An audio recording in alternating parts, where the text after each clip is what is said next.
तथ्याङ्क हेरौँ।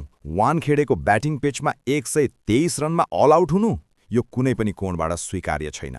हामीले बिर्स्यौँ कि इटालीको टिममा पिजेरियामा काम गर्ने खेलाडी मात्र छैनन्, त्यहाँ अस्ट्रेलिया र दक्षिण अफ्रिकाको घरेलु क्रिकेट खेलेका मोसका दाजुभाइ र मानेन्टी जस्ता व्यावसायिक नामहरू छन्।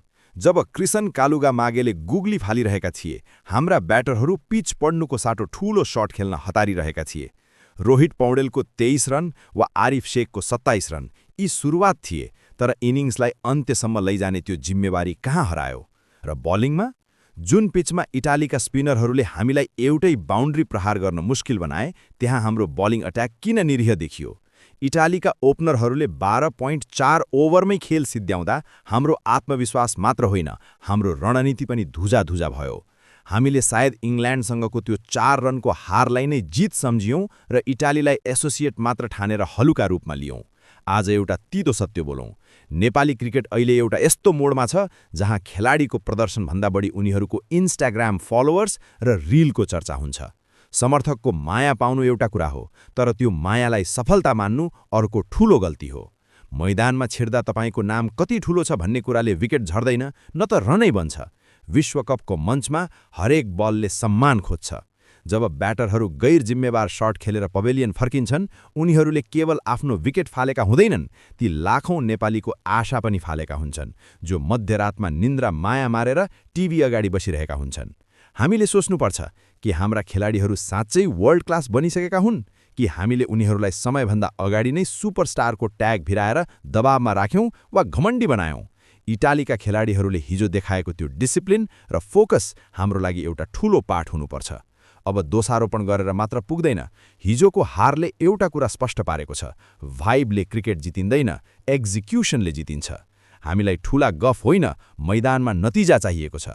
हामीलाई त्यस्तो टिम चाहिएको छ जसले दक्षिण अफ्रिकासँग 1 रनले हार्दा होस् वा इङ्ल्यान्डलाई टक्कर दिँदा आफ्नो खुट्टा जमिनमै राखोस्।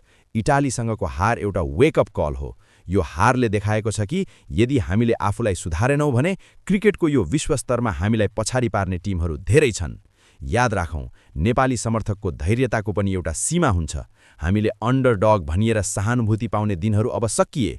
अब हामीले विजेता भएर देखाउनुपर्छ।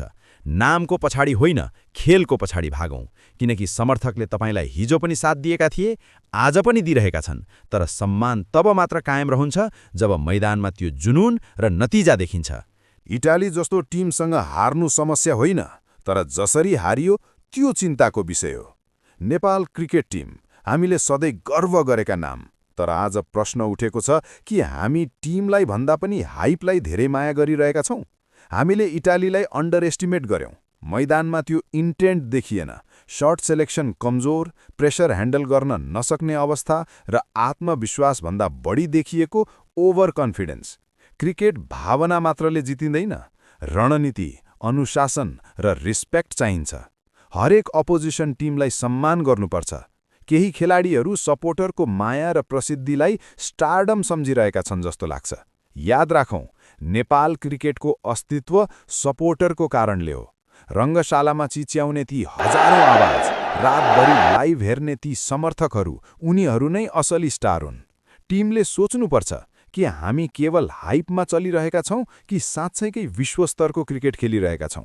हार्न पाइन्छ, तर सिक्नुपर्छ, नत्र ओभर हाइपको बुलबुला एक दिन फुट्छ। अब समय छ इगो होइन, इन्टेन्ट देखाउने, नाम होइन, खेल देखाउने, किनकि नेपाली क्रिकेट सपोर्टरको मायाले बाँचिरहेको छ।